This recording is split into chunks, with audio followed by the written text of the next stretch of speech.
Hi, friends. Hi, friends. Welcome back to another episode of The Seed Pod, a podcast for kids and their grown-ups. The Seed Pod is a project from the Sycamore Seeds Learning Community teachers. I'm Miss Lauren. And I'm Miss Sam, and we'll be your host. Today is Tuesday, November 11th, and it's Take a Stand Tuesday.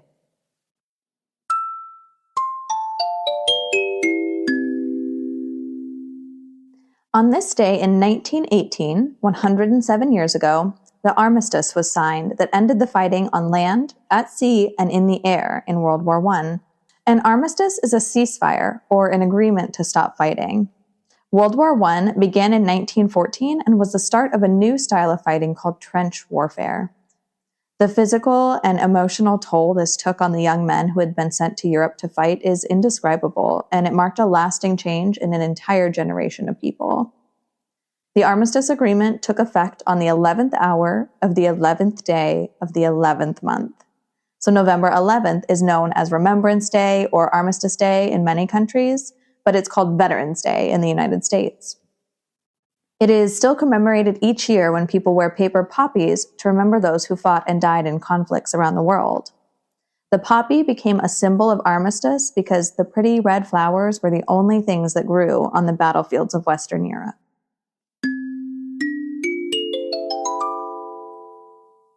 If today is your birthday, happy birthday! Even if it's not, we can send well wishes to a few famous friends who were born on this day. On November 11th, we wish a joyful trip around the sun to American actor and Princess of Monaco, Grace Kelly, star of Will and Grace, Megan Mullally, and figure skating champion Tanya Harding.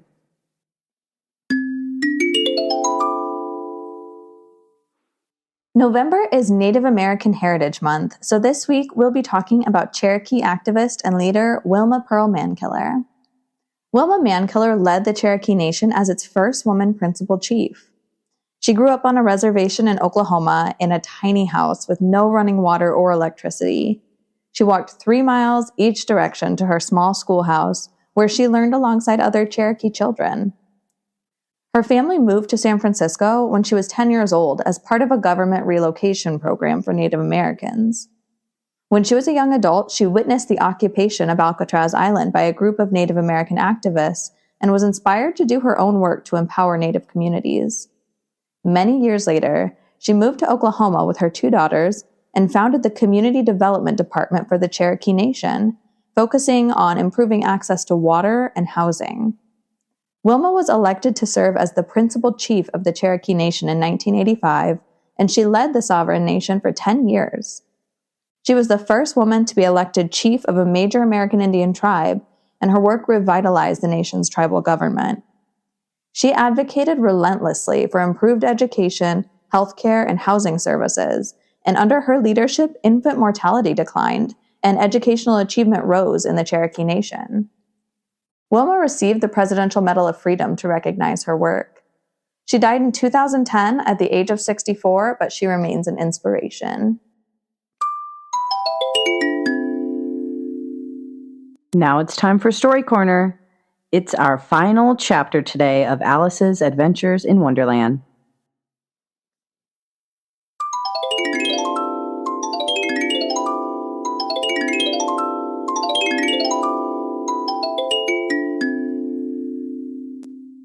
Chapter 12, Alice's Evidence. "Here!" cried Alice, quite forgetting in the flurry of the moment how large she had grown in the last few minutes, and she jumped up in such a hurry that she tipped over the jury box with the edge of her skirt, upsetting all the jurymen onto the heads of the crowd below, and there they lay, sprawling about, reminding her very much of a globe of goldfish she had accidentally upset the week before. "Oh, I beg your pardon," she exclaimed in a tone of great dismay, and began picking them up again as quickly as she could, for the accident of the goldfish kept running in her head, and she had a vague sort of idea that they must be collected at once and put back into the jury box, or they would die.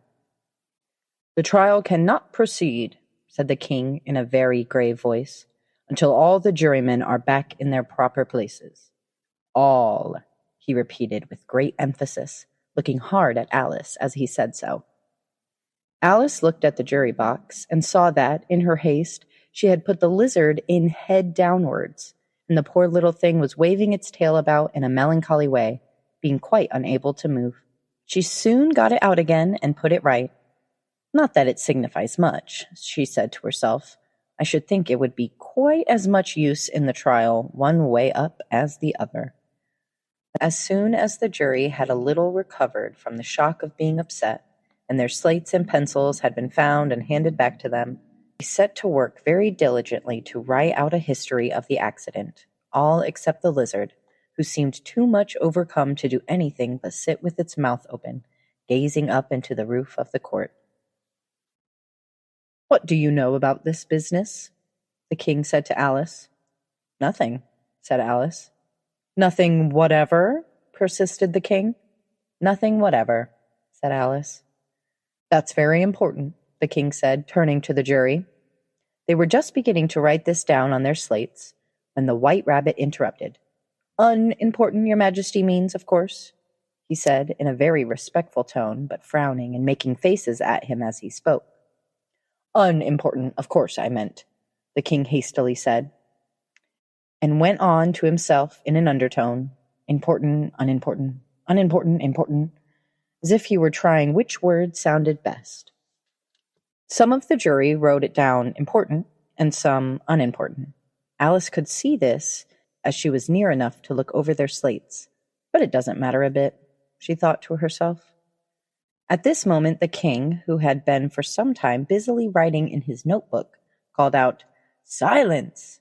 and read out from his book, "Rule 42, all persons more than a mile high to leave the court." Everybody looked at Alice. "I'm not a mile high," said Alice. "You are," said the king. "Nearly 2 miles high," added the queen. "I shan't go, at any rate," said Alice. "Besides, that's not a regular rule. You invented it just now." "It's the oldest rule in the book," said the king. "Then it ought to be number 1, said Alice. The king turned pale and shut his notebook hastily. "Consider your verdict," he said to the jury in a low, trembling voice. "There's more evidence to come yet, please your majesty," said the White Rabbit, jumping up in a great hurry. "This paper has just been picked up." "What's in it?" said the queen. "I haven't opened it yet," said the White Rabbit, "but it seems to be a letter written by the prisoner to somebody." "It must have been that," said the king, "unless it was written to nobody, which isn't unusual, you know." "Who is it directed to?" said one of the jurymen. "It isn't directed at all," said the White Rabbit. "In fact, there's nothing written on the outside." He unfolded the paper as he spoke and added, "It isn't a letter after all. It's a set of verses." "Are they in the prisoner's handwriting?" asked another of the jurymen. "No, they're not," said the White Rabbit. "And that's the strangest thing about it." The jury all looked puzzled. "He must have imitated somebody else's hand," said the king. The jury all brightened up again. "Please your majesty," said the knave, "I didn't write it, and they can't prove that I did. There's no name signed at the end." "If you didn't sign it," said the king, "that only makes the matter worse. You must have meant some mischief, or else you'd have signed your name like an honest man." There was a general clapping of hands at this. It was the first really clever thing the king had said that day. "That proves his guilt, of course," said the queen. "So off with—" "It doesn't prove anything of the sort," said Alice. "Why, you don't even know what they're about." "Read them," said the king. The White Rabbit put on his spectacles. "Where shall I begin, please your majesty?" he asked. "Begin at the beginning," the king said very gravely, "and go on till you come to the end. Then stop." There was a dead silence in the court. whilst the White Rabbit read out these verses. They told me you had been to her and mentioned me to him. She gave me a good character, but said I could not swim. She sent them word I had not gone. We know it to be true. If she should push the matter on, what would become of you? I gave her 1, they gave him 2, you gave us 3 or more. They all returned from him to you, though they were mine before. If I or she should chance to be involved in this affair, he trusts to you to set them free, exactly as we were. My notion was that you had been, before she had this fit, an obstacle that came between him and ourselves and it. Don't let him know she liked them best, for this must ever be a secret kept from all the rest between yourself and me. That's the most important piece of evidence we've heard yet, said the king, rubbing his hands. Now let the jury— If any one of them can explain it, said Alice. She had grown so large in the last few minutes that she wasn't a bit afraid of interrupting him. I'll give him 6 pence. I don't believe there's an atom of meaning in it. The jury all wrote down on their slates, she doesn't believe there's an atom of meaning in it, but none of them attempted to explain the paper. If there's no meaning in it, said the king, that saves a world of trouble, you know, as we needn't try to find any. And yet I don't know, he went on, spreading out the verses on his knee and looking at them with one eye. I seem to see some meaning in them, after all. I said I could not swim. You can't swim, can you? He added, turning to the knave. The knave shook his head sadly. Do I look like it? He said, which he certainly did not, being made entirely of cardboard. All right, so far, said the king, and he went on muttering over the verses to himself. We know it to be true. That's the jury, of course. If she should push the matter on, that must be the queen. What would become of you? What indeed? I gave her 1, they gave him 2. Why, that must be what he did with the tarts, you know. But it goes on, they all returned from him to you, said Alice. Why, there they are, said the king triumphantly, pointing to the tarts on the table. Nothing can be clearer than that. Then again, before she had this fit— You never had any fits, my dear, I think, he said to the queen. Never, said the queen, furiously, throwing an inkstand at the lizard as she spoke. The unfortunate little Bill had left off writing on his slate with 1 finger, as he found it made no mark, but he now hastily began again, using the ink that was trickling down his face as long as it lasted. Then the words don't fit you, said the king, looking round the court with a smile. There was a dead silence. It's a pun, the king added in an angry tone, and everybody laughed. Let the jury consider their verdict, the king said, for about the 20th time that day. No, no, said the queen. Sentence first, verdict afterwards. Stuff and nonsense, said Alice loudly. The idea of having the sentence first. Hold your tongue, said the queen, turning purple. I won't, said Alice. Off with her head, the queen shouted at the top of her voice. Nobody moved. Who cares for you, said Alice. She had grown to her full size by this time. You're nothing but a pack of cards. At this, the whole pack rose up into the air and came flying down upon her. She gave a little scream, half of fright and half of anger, and tried to beat them off, and found herself lying on the bank, with her head in the lap of her sister, who was gently brushing away some dead leaves that had fluttered down from the trees upon her face. Wake up, Alice dear, said her sister. Why, what a long sleep you've had. Oh, I've had such a curious dream, said Alice.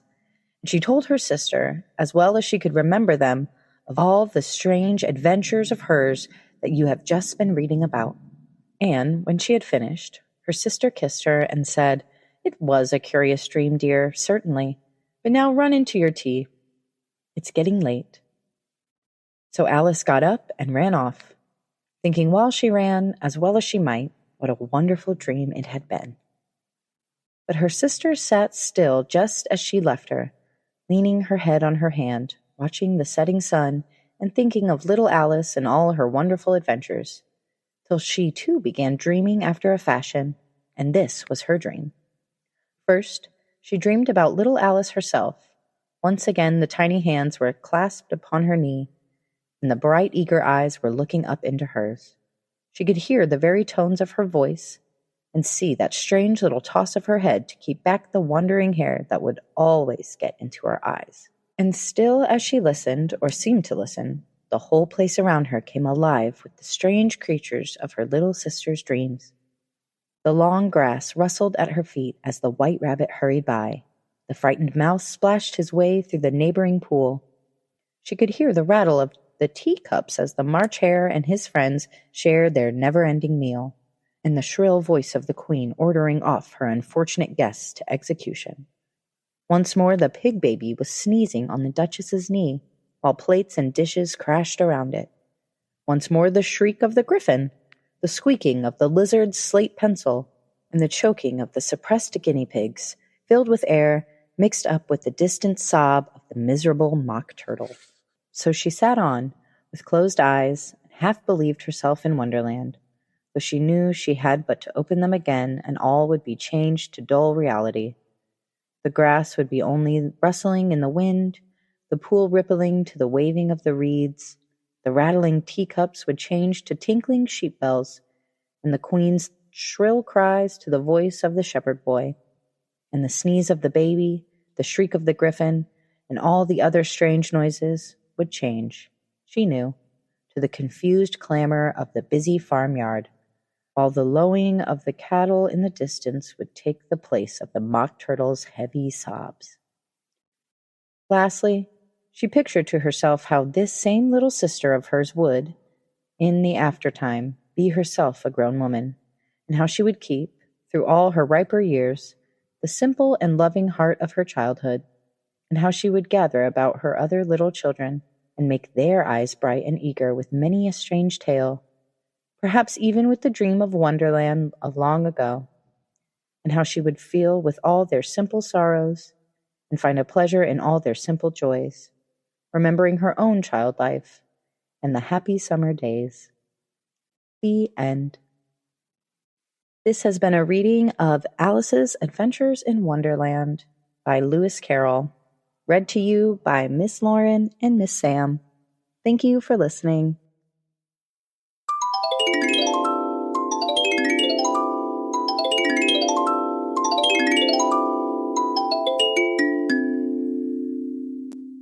Thanks for listening, friends. We will start tomorrow with the sequel, Through the Looking Glass.